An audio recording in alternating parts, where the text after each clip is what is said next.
Hello students, good morning all of you. देखिए, class 11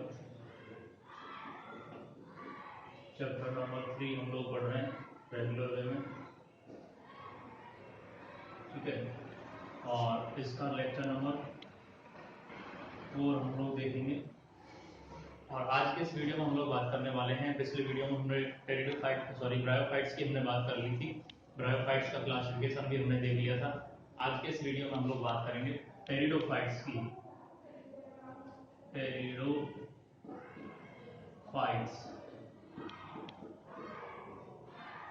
pteridophytes जो होते हैं, ये क्या होते हैं, किनको कहा जाता है टेरिडोफाइट्स, कैसे होते हैं, किन स्थानों पर प्रमुख रूप से पाए जाते हैं, कैसी इनकी संरचना होती है, आंतरिक संरचना किस प्रकार की होती है, बाह्य संरचना किस प्रकार की होती है, इस सब के बारे में हम लोग स्टडी करेंगे। तो देखिए, सबसे पहले मैं आपको बात बताऊं तो टेरिडोफाइट जो होते हैं, इन टेरिडोफाइट का इतिहास पुराना है। लगभग 350 मिलियन वर्ष पूर्व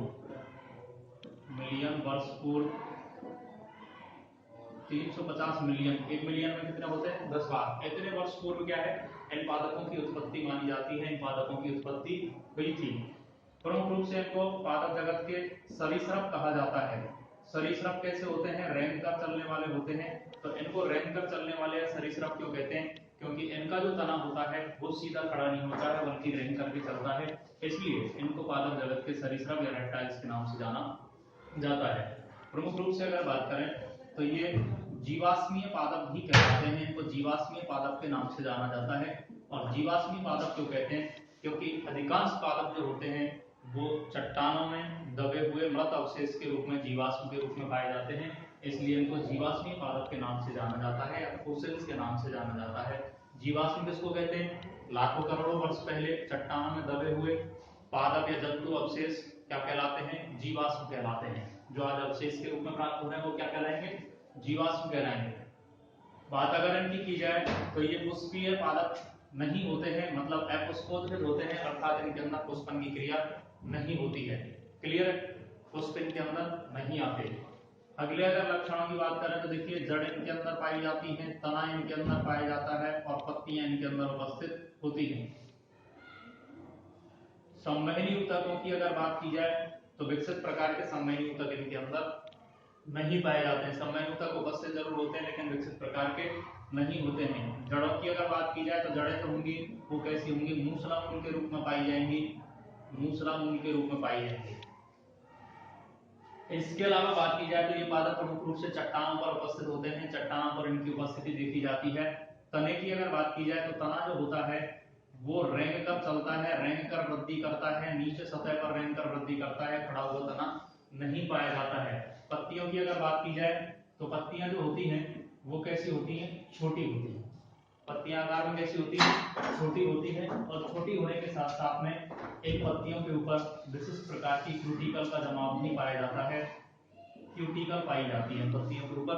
तो इस क्यूटिकल की उपस्थिति के कारण वाष्पोसर्जन जो होता है वो कम होता है इनके अंदर, और पत्तियां विशिष्ट प्रकार की संरचना के रूप में रूपांतरित हो जाती हैं। अगली का बात करें तो देखिए, इनकी जो मुख्य पादपकाय अवस्था होती है या मुख्य पादपकाय जो होता है वो द्विगुणित होता है।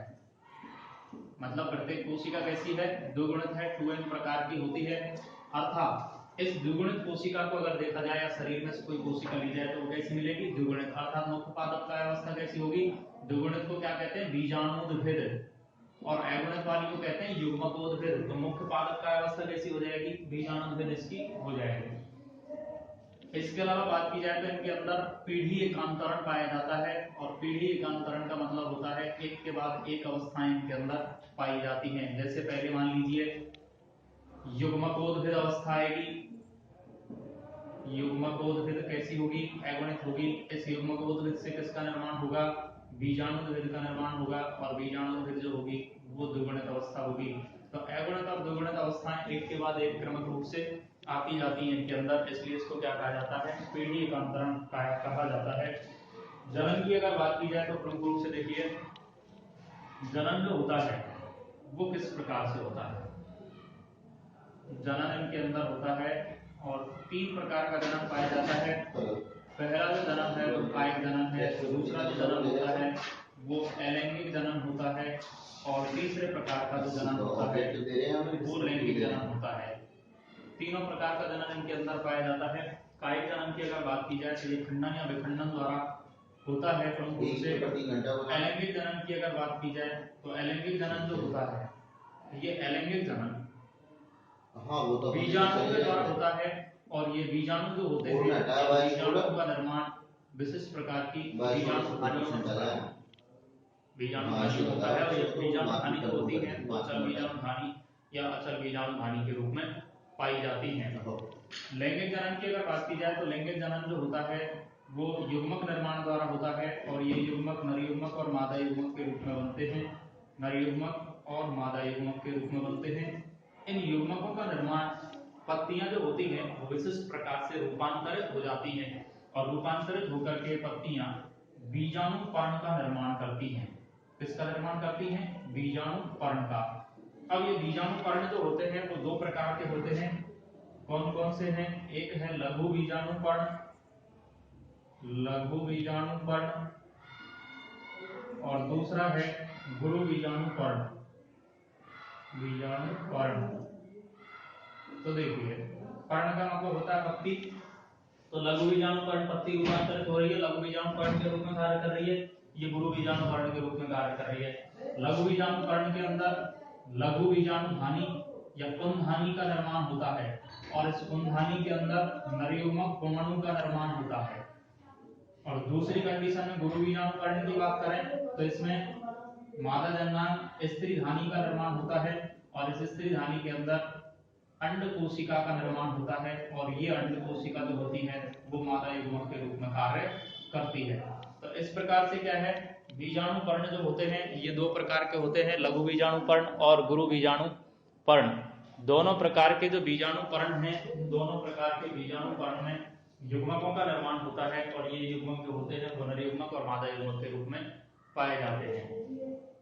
अगली बात करें तो देखिए यहाँ पर क्या होता है, दोनों प्रकार के जो युग्मक हैं इन युग्मकों के अंदर आपस में संलयन होगा, निषेचन की क्रिया होगी, और निषेचन के बाद द्विगुणित युग्मनज का निर्माण होगा। किसका निर्माण होगा? द्विगुणित युग्मनज का निर्माण हो जाएगा। और द्विगुणित युग्मनज का निर्माण होने के बाद में क्या होगा, ये इस युग्मनज के अंदर द्विगुणित युग्मनज जो बनेगा इसमें होंगे समसूत्री विभाजन, और समसूत्री विभाजन के फलस्वरूप भ्रूण का निर्माण हो जाएगा, जो कि कैसा होगा? द्विगुणित प्रकार का होगा। और नया पादप जो बनेगा वो भी इससे कैसा बनेगा? द्विगुणित प्रकार का बनेगा। समझ में आ गई बात? तो इस प्रकार से क्या है, इन टेरिडोफाइट्स का जीवन काल चलता है। प्रमुख रूप से निम्न वर्ग जो है उनमें इसको बांटा गया है। सबसे पहला साइलोप्सिडा, वर्ग साइलोप्सिडा। सेकंड है स्फिनोप्सिडा,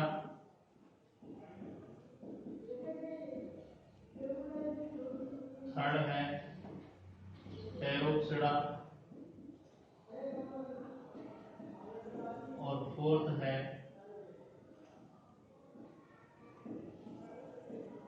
लाइकोप्सिडा। कितने वर्ग है? 4। साइलोप्सिडा की अगर बात की जाए तो इसका एग्जांपल हो जाएगा साइलोटम। कौन सा हो जाएगा? साइलोटम। स्फिनोप्सिडा की अगर बात की जाए तो इसका हो जाएगा एक्विसीटम। टेरोप्सिडा का हो जाएगा टेरिडियम, और लाइकोप्सिडा का हो जाएगा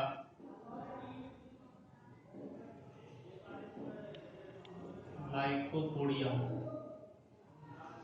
ठीक है, तो इस प्रकार से क्या है, ये जो वर्ग हैं ये 4 वर्ग हैं इसके टेरिडोफाइट्स के, टेरिडोफाइटा ग्रुप के 4 वर्गों में इसको बांटा गया है। ये इसके एग्जांपल हो गए। तो इस प्रकार से आपका टेरिडोफाइट खत्म हुआ, और एपोस्पोदिस जो हैं वो सारे हम लोग कंप्लीट कर चुके हैं।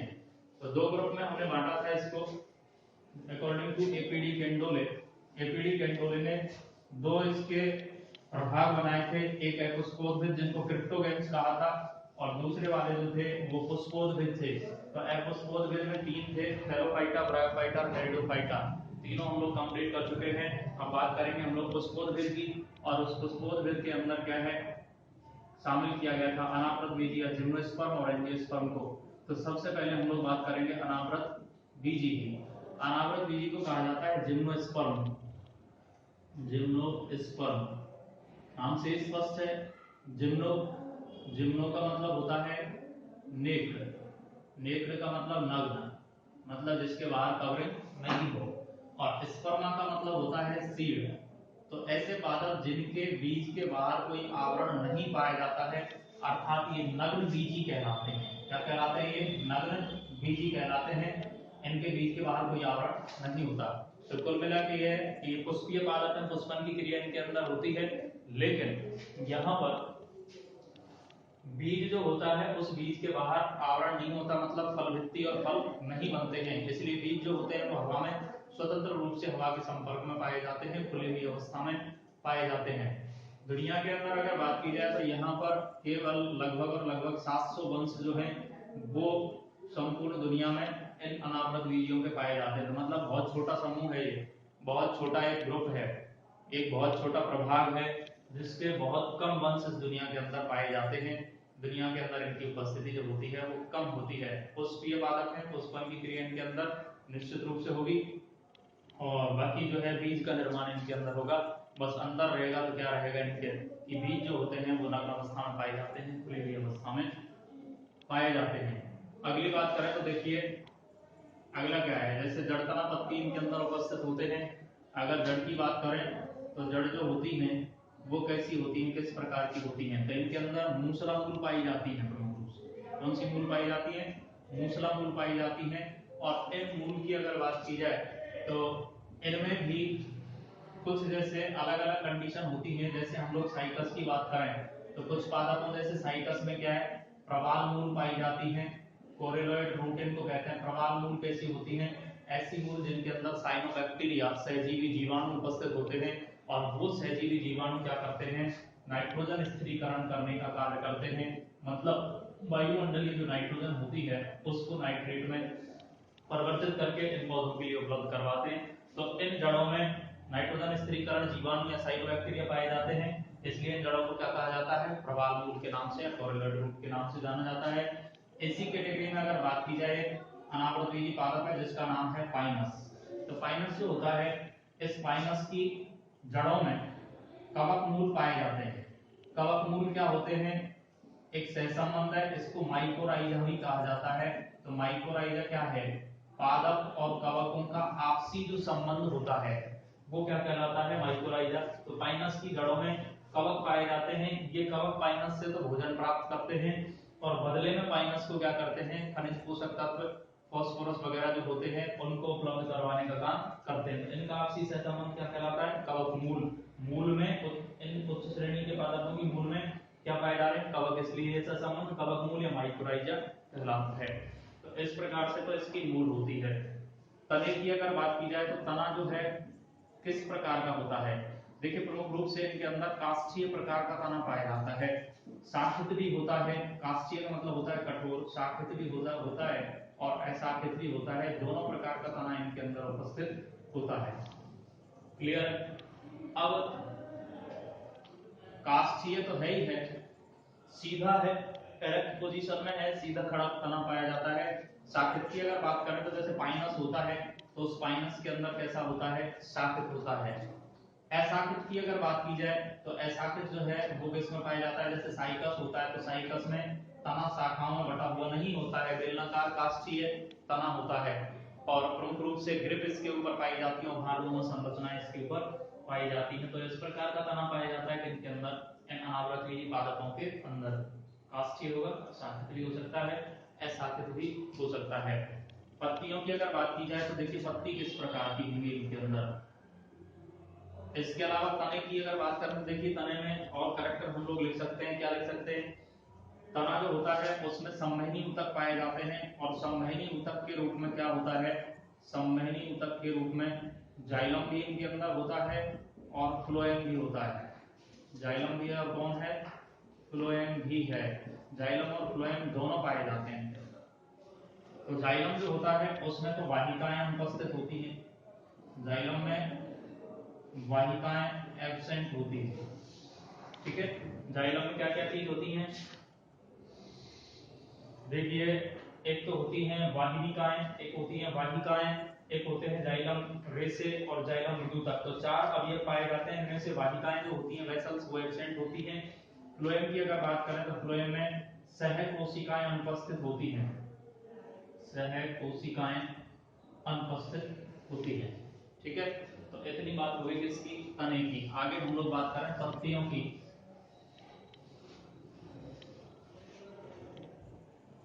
तो पत्ती जो होती है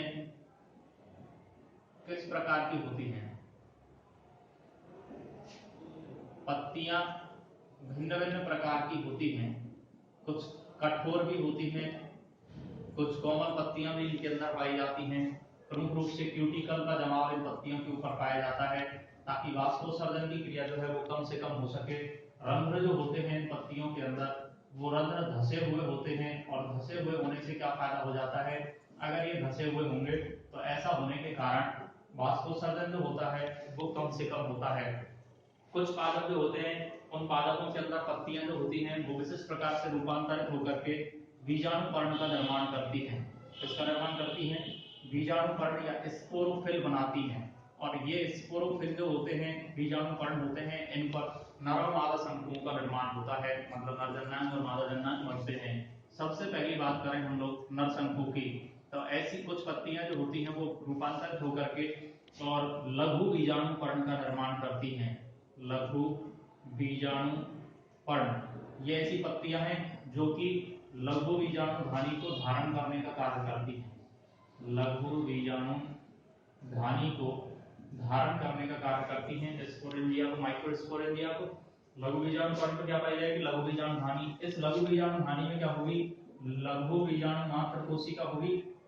और इस लघु बीजाणु मात्र कोशिका जो होगी, इस लघु बीजाणु मात्र कोशिका में अर्धसूत्री विभाजन होगा, और अर्धसूत्री विभाजन होने पर 4 अगुणित लघु बीजाणुओं का निर्माण होगा।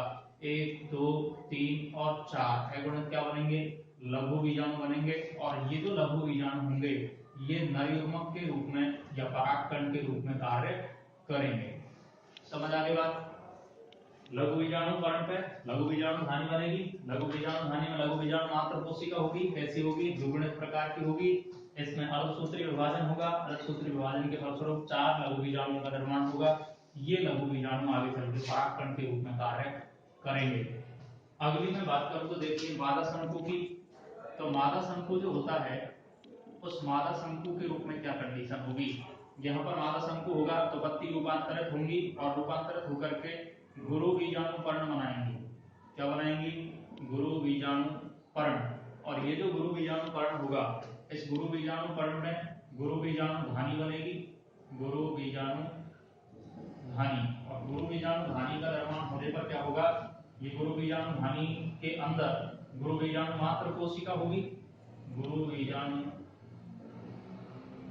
मात्र कोशिका, तो ये गुरु बीजाणु मात्र कोशिका जो होगी ये कैसी है, द्विगुणित प्रकार की है। इसमें क्या होगा, अर्धसूत्री विभाजन होगा। और अर्धसूत्री विभाजन जब हो जाएगा तो अर्धसूत्री विभाजन के फलस्वरूप 4 अगुणित गुरु बीजाणुओं का निर्माण होगा। और इन 4 अगुणित गुरु बीजाणुओं में से 3 तो हो जाएंगे अपरासित या नष्ट हो जाएंगे। एक जो रहेगा वो फंक्शनल रहेगा, एक सक्रिय रहेगा। ठीक है, तो ये जो सक्रिय होगा, इस सक्रिय गुरु बीजाणु की अगर बात करें तो ये सक्रिय गुरु बीजाणु मादा युग्मक के रूप में कार्य करेगा, मादा युग्मक के रूप में कार्य करेगा। अगली कंडीशन देखें तो देखिए नर युग्मक और मादा युग्मकों का निर्माण हो चुका है। इसके बाद होगा निषेचन। इसके बाद क्या होगा, निषेचन होगा। तो निषेचन में क्या होगा, देखिए आपके पास में 2 युग्मक बने, नर युग्मक प्लस मादा युग्मक। दोनों प्रकार के जो युग्मक होंगे वो आपस में संलयन करेंगे, निषेचन होगा, युग्मनज का निर्माण होगा। और युग्मनज कैसा होगा, देखो ये अगुणित है, ये भी अगुणित है। n और n क्या बनाएगा, 2n युग्मनज बनाएगा। और युग्मनज में समसूत्री विभाजन होंगे। समसूत्री विभाजन के फलस्वरूप भ्रूण का निर्माण होगा। और इस भ्रूण से आगे चल के क्या बनेगा, ये बीज बनेगा। बीज अंकुरित होकर के नए पादप को जन्म देगा। इस प्रकार से नए पादप की उत्पत्ति हो जाएगी। एग्जाम्पल के तौर पर देख सकते हैं कौन कौन है। सबसे पहले एक चीज याद रख लेना, सिकोया जो है वो सबसे लंबा अनावृतबीजी पादप है। कौन सा? सिकोया। एग्जाम्पल क्या हो सकते हैं इसके? साइकस है, पाइनस है, एफिड्रा है, एफिड्रा, सिकोया है, वेलवेस्टिया है, विलियमसोनिया है, विलियमसोनिया। तो ये समस्त जो पादप हैं वो किस कैटेगरी में रखे जाते हैं? अनावृतबीजी पादपों की कैटेगरी में रखे जाते हैं। तो अब ये युग्मनज कैसे बना? देखो यहाँ युग्मनज की अगर बात करें तो पहले परागकण होगा, उस परागकण में परागनली बनेगी। परागनली जो है वो मादा युग्मक जो होगा वहां अंदर उसके अंदर प्रवेश करेगी बीजांड में। बीजांड में प्रवेश करने के बाद जो अंड कोशिका होगी उस अंड कोशिका से संलयन करेगी। संलयन करने के बाद युग्मनज का निर्माण हो जाएगा। इस युग्मनज से भ्रूण बनेगा, भ्रूण से बीज का निर्माण हो जाएगा। तो इस प्रकार से आपके अनावृतबीजी पादप खत्म होते हैं। अगली चर्चा नेक्स्ट क्लास में करेंगे। तब तक के लिए thanks for all, goodbye students. जो बच्चा है लाइट कैसे चल रही है? ठीक है भाई। नहीं, ये तो बंद कर रखी है। क्यों? हाँ